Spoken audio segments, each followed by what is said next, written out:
Most productivity advice isn't just useless, it is actively making you worse. Wake up early, use a fancy calendar, use fancy to-do list, you have heard it all. But if everyone knows everything, why the hell do we all struggle still now? Doesn't it seem kind of like a glitch in the matrix? Here is the truth. Productivity is about execution, and most of the gurus ignore this. They preach tactics, hacks, this, that, but the main thing is you actually sitting down and goddamn doing the task. Ladies and gentlemen, grab a piece of paper because you will want to write it down, and let's begin. Section 1. Why most advice fails. Part 1. System versus execution. So all these gurus, they love talking about frameworks, systems, integrations. But you know what actually gets the work done? Doing the work. Seems like a brain-dead advice, but most people don't apply it. Most people search for new apps, new hacks, and new shit to add to their toolbox. But nobody is actually willing to just sit down and do the work. Okay, here's the example. Imagine two students. They have the same course, the same study technique, the same knowledge, the access to the same YouTuber. All the variables in the scientific experiment are equal. One fails the exam and cries, while the other one achieves a top 1000 rank. Why? What went wrong? It's because one of them decided to actually sit down and study. Instead of quote-unquote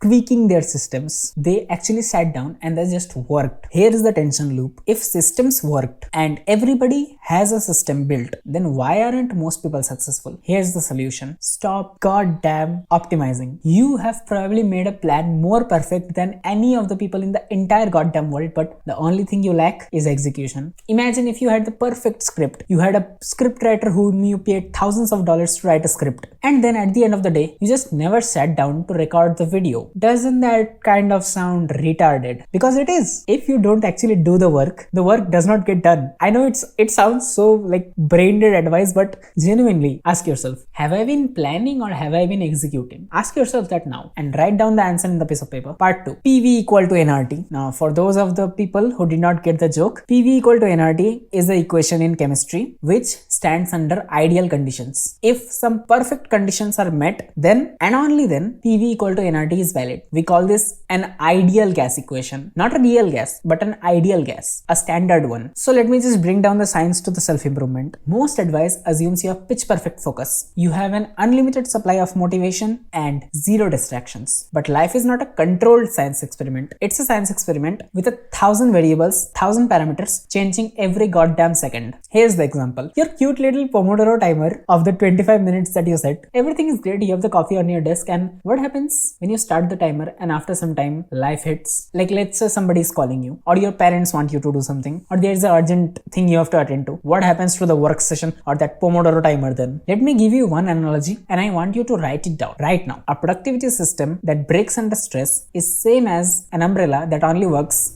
when it's sunny. So what is the solution? Well, you have to build a system, or rather a method, a plan which can survive chaos, which is anti-fragile. It fails when life hits. It was never a real system to begin with. It always assumed perfect conditions which do not apply to life. You cannot choose the shit that happens to you, but what you can choose is the system that you want to follow. And if that system itself is flawed, then of course your life would be flawed. Part 3. The illusion of progress. You know what? Writing a to-do list feels goddamn productive. Scheduling those work hours in calendar, they feel goddamn productive, but feeling productive is not as the same as being productive. Like, I can generate 50 different titles for a single video. Does a video need 50 titles? Absolutely not. But I will feel productive if you are a student, or you once were a student. I will give you the perfect analogy that will hit it home for you. You have seen those people with the color-coded notes. You have seen the people with the highly organized notes, and don't feel guilty if you are called out. I'm just saying, those people with the perfect notes, like they were meant to be sold in an auction or something. These peoples, do you think they are the toppers? I mean, they aren't, right? They just have fancy notes. That's all that they have. So instead of color coding using 50 different pens, just stick to blue and black. Now, the thing to remember from this section is stop trying to make a second brain. Then you might be asking yourself, or me for that matter, that what do I do? Focus on output instead of input. Now, sometimes some things are more input focused, but majority of the task in life that you encounter will be output focused. It does not matter whether you spent 5 hours writing a script or 50 minutes or 5 minutes. What matters is that script a banger? If that is, then it doesn't matter whether it took 5 minutes or 5 hours. If it's a banger,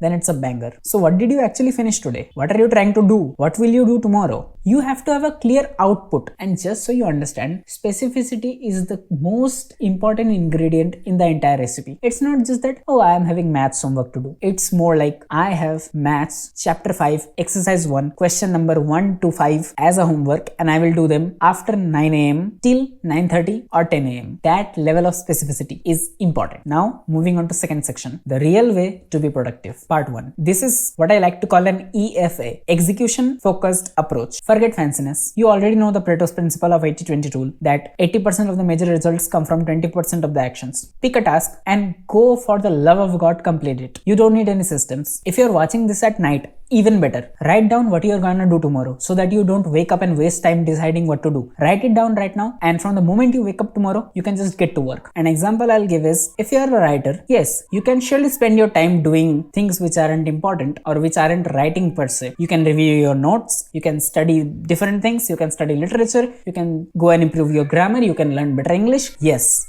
you can do any of these things, but what is the key component of being a writer? Have a drumroll effect in your brain. It's writing, for the love of God. It's that simple. Sometimes the tendency of the human mind is to confuse you, is to make you think whatever you are doing is not the right thing. Something else should be done. Something else should be optimized. Part 2. Build an anti-fragile system. Now, what is anti-fragility? Let me define it first. Fragility means something breaks when stress is applied on it. So, by extension, anti-fragility means that it does not break when stress is applied on it. So, your productivity system should be something where even when the most gruesome, brutal stress is applied on it, it will not break. I will tell you one quick hack. You treat your work as work. I have to do the work. I need to do the work. Oh my God, there is so much work to do. I have to do X, Y, Z. The mindset is wrong. You treat work like as if it were a chore. You frame it in such a way that it becomes painful. Even though it might not be that terrible, but always you just keep saying to yourself, this is terrible, this is terrible. Then of course, something is gonna be terrible if you always say it is terrible. For me, recording this video right now is not terrible at all. I am happily enjoying it and I can do it for hours on end. These current lines that I am saying, they are about 30 minutes into the recording, and in between I will say a lot of shit, a lot of nonsense, a lot of random stuff which I will cut out in the post-production. So you will probably see it as somewhere in 8 to 10 minutes. But right now I'm already into the 30 minutes of making the entire video, and probably it will go on for 30 more minutes. So write down this action step right now. Have a bare minimum. Now what do I mean by this? Say if a full session of work or a full session of something is not possible, then you at least need to have a bare minimum amount of thing that you do. If there is not, you will fall back into bad habits. You will waste so much of your potential. But if there is a bare minimum moment or a bare minimum amount of work that you have to do, you will never basically go into that phase of, oh, I don't feel like working, because you will always be working, even if it's just a little bit. An example of this is, if let's say normally you do 3 hours of deep work, but today for whatever reason you decided to either scroll on YouTube or waste your time somewhere else, and you wasted almost the entirety of the day. So instead of wasting the rest of the day too, just do at least 30 minutes of work. The advice of showing up is actually worth it, because if you show up, you actually do the task, and that builds momentum. Whether it's 5 minutes of work, 50 minutes of work, or 5 hours of work, it will compound. And there is a very cliche phrase that I want to say, but it really hits the spot. That is, something is better than nothing. Part 3. Discomfort. Now this I will go by both scientific route and the bro route. So at first let's just address the bro route. That is, just remember those workout sessions where you were tired. Like you were physically exhausted and you could not even move after that workout session. Or something like you studied for 3 or 4 or 5 hours of continuous deep work and immense problem solving, and after that your brain was just fried. So basically what I am getting into is that hard tasks do move the needle, but they also feel more enjoying, more fulfilling, but not in a way that conventional wisdom teaches us about fun. And so the scientific route comes. So there is this one part of our brain called whatever it is, because to be honest, I forgot the name. But what that basically does is, when you start aging, that part of your brain starts to reduce. Like people say, we go through life and we lose the mass of our brain, like our brain physically loses matter. And it's true. And the part of the brain I'm talking about is one of the major causes of the loss of brain matter, because that part of the brain only grows when we challenge ourselves, when we do something that we don't like. It can be anything. It can be a run, it can be workout, it can be studying, it can be doing work, whatever it is. If you don't like something and you do it, that part of the brain is gonna grow up. Now, if you're interested in the entire topic, then I will suggest you that go and watch the podcast of Chris Williamson along with Andrew Huberman. This is where he talks about all of this, and it's honestly so good to hear that even science is backing up the bro science, that yes, hard work actually feels fulfilling. And then there is also the basic dopamine cycle, that once you do a terrible habit, it shoots up. Here is your baseline, mind you. It goes below. Like after you have finished eating or after you have finished scrolling, you feel that sudden loss of energy. It's because your dopamine has gotten below this level, below your current baseline. So what happens when you do a hard task? Initially, it does not skyrocket. Rather, here is your baseline. Initially, it goes downwards. Seems counterintuitive?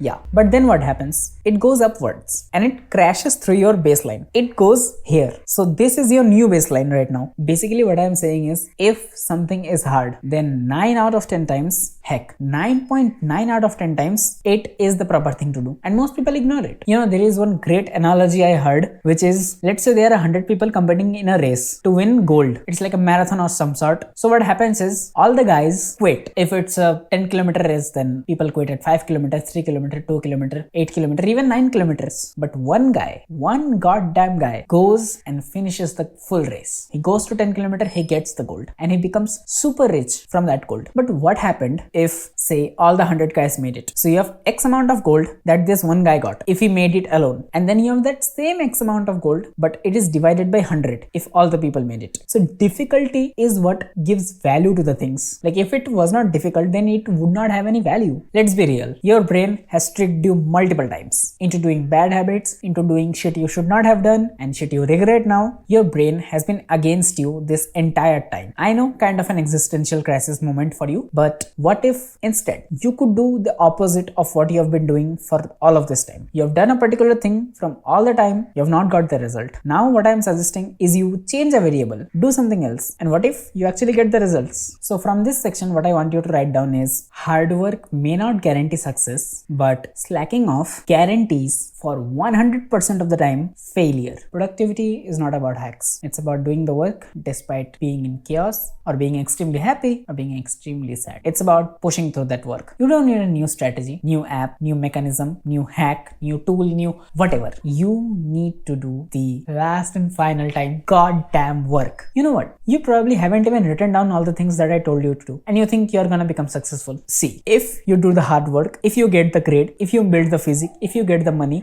if you get the girl, it's not me who is benefiting. I am on your side. Your brain is actively not. You should be scared about that. And with that, as I always say, start if you haven't already. Man, am I tired from looking at the slides. My eyes are gonna come out. Goodbye.